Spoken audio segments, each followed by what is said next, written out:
जो आप अदालत का सीन देखते हैं ना, वो बरली के रास्ते में जब जाएंगे आप, तो वो एग्जैक्ट वो जगह मुझे याद नहीं है, वो पोस्ट ऑफिस है या कुछ है, वो उसको उस सीढ़ी उसमें बनी हुई है, उसको वो लोग अदालत बना देते हैं, हाई कोर्ट और सुप्रीम कोर्ट बना देते हैं। है वो हाई कोर्ट नहीं है, वो सुप्रीम कोर्ट नहीं है। तो खैर कोई बात नहीं है, फिल्मों में ऐसा चलता है।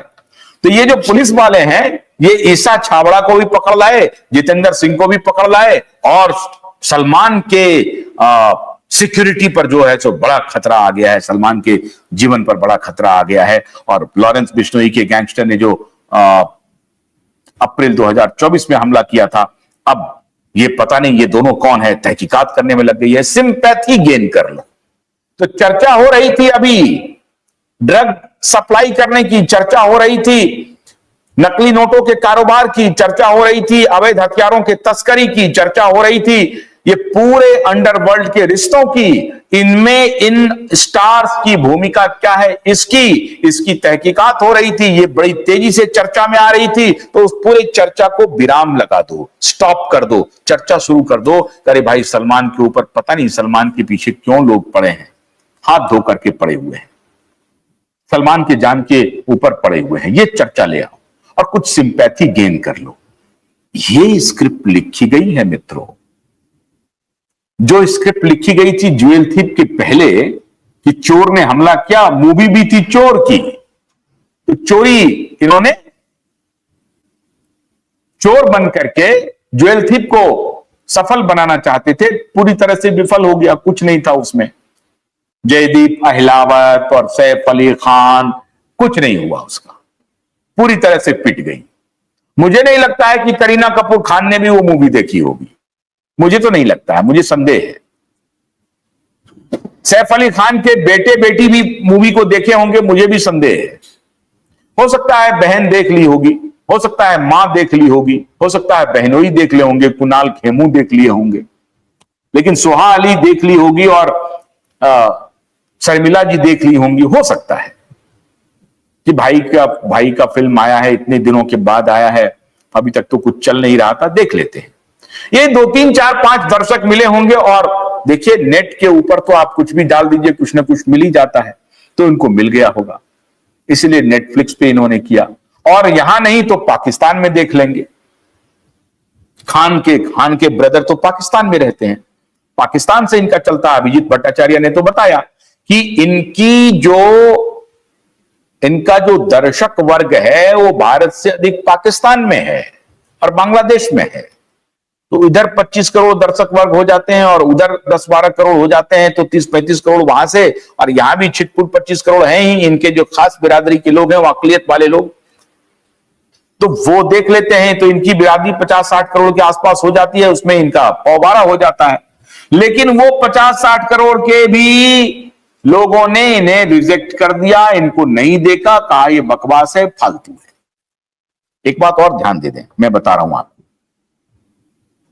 पाकिस्तान की मीडिया और खास तौर से कुछ मीडिया हाउस बहुत अच्छे हैं और भारत के भी मीडिया से अच्छे हैं, ये आपको तारीफ करनी पड़ेगी। वो अपनी सरकार की मजम्मत, अपनी सेना की मजम्मत, अपने उस हर कुकृत्य की मुखालफत करते हैं और बड़ी दिलेरी से करते हैं। अगर आप ये दिलेरी देखना चाहते हैं तो इतने व्यंग के साथ करते हैं साहब कि आप हैरान हो जाएंगे। वैसा व्यंग आपको भारत में भी देखने को नहीं मिलेगा। आपको मैं एग्जांपल देता हूं, एक आता है लूज टॉक, अनवर मकसूद का और मोइन अख्तर का। आप उसे देखिए, लूज टॉक देखिए, आप हैरान हो जाएंगे। अपनी सरकार का, अपने नेता का, अपनी जुडिशरी का, अपनी पुलिस का, अपने लोकल एडमिनिस्ट्रेशन का जिस तरह से वो मखौल उड़ाते हैं, मुझे तो इस मामले में माशाअल्लाह ही कहना पड़ेगा। मैं एक सनातनी हूं, मैं बोलता हूं माशाअल्लाह, माशाअल्लाह आपको कहना पड़ेगा। बहुत ही शानदार लूज टॉक वो बनाते हैं, इतना शानदार व्यंग होता है। तो वो दर्शक कोई बेवकूफ नहीं है कि इनकी फालतू फिल्म उनको देख लेंगे सिर्फ इस नाम पर कि हम भी मुसलमान हैं, देखने वाले भी मुसलमान हैं, इसलिए हम आपको देख लेंगे। ऐसा नहीं होने वाला है। बेवकूफ नहीं है वो लोग, मूर्ख नहीं है, दिमाग से पैदल नहीं है, उनको दिमाग भी है। तो वो अपने अक्ल को लगाते हैं, उनको लगता है कि ये बेवकूफाना फिल्म हमें नहीं देखना है, तो सारा रिजेक्ट हो गया। ज्वेल थिप भी रिजेक्ट हो गया, सिकंदर टू डूब ही गया। किसी तरीके से नकली नोट ला करके ये 100 करोड़ का व्यवसाय करने का नाटक ये इनका जो चलता है ना, ये नकली नोटों का कारोबार होता है। उसमें जितने नकली नोट का मतलब जितने ब्लैक मनी होते हैं उस सबको ये लोग फिल्मों में लगा देते हैं। पूरा का पूरा थिएटर ये बुक कर लेते हैं आदमी भेज करके, और उनको ब्लैक मनी सप्लाई कर देते हैं। ये लीजिए साहब, आज का 20 हजार में या 40 हजार में 50 हजार का 100 बिक रहा है, तो 50 हजार रुपए दे दिया कैश में और इतने आदमी को भेज दिया, वो अपना टिकट कट गया, खत्म हो गया। ब्लैक मनी का सबसे बड़ा सेंटर हुआ करता था थिएटर का खिड़की। थिएटर का जो खिड़की होता था ना, वहां ये सारा ब्लैक जाता था और उधर जाकर के व्हाइट हो जाता था, समझे। और उसमें से वो थिएटर मालिक के ऊपर निर्भर करता है कि कितना इसको व्हाइट करवाना है, कितना ब्लैक में ही रखना है। तो ये ब्लैक का खेल चल रहा था, लेकिन टेक्नोलॉजी आते ही अब मामला पलट गया है। अब आप जाइए क्यूआर कोड से लीजिए, क्यूआर कोड से टिकट ले लीजिए, तो भी अकाउंट फॉर हो गया।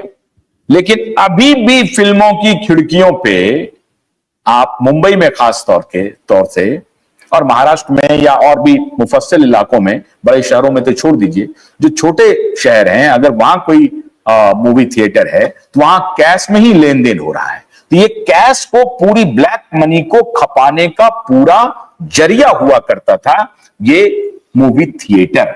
वहां से इनका धंधा चल रहा था चोखा।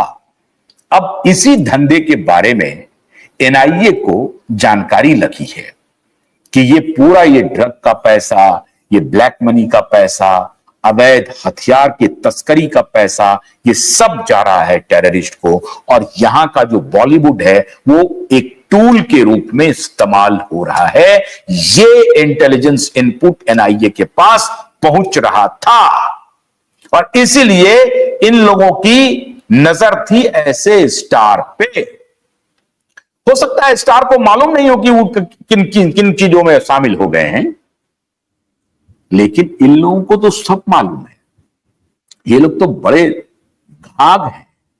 सलमान एंड कंपनी जो है ये बड़े घाघ हैं, इनको सब मालूम है कि ये पैसा कहां जाता है। रात दिन नशे में रहना, रात दिन पैसे का नशा है मित्रों, पैसे का नशा। और ये पैसे के नशे पर ही ये लोग सुशांत जैसे होनहार टैलेंटेड को रास्ते से हटा देते हैं। ये मैनेज कर लेते हैं सीबीआई को, ये मैनेज कर लेते हैं अदालत को।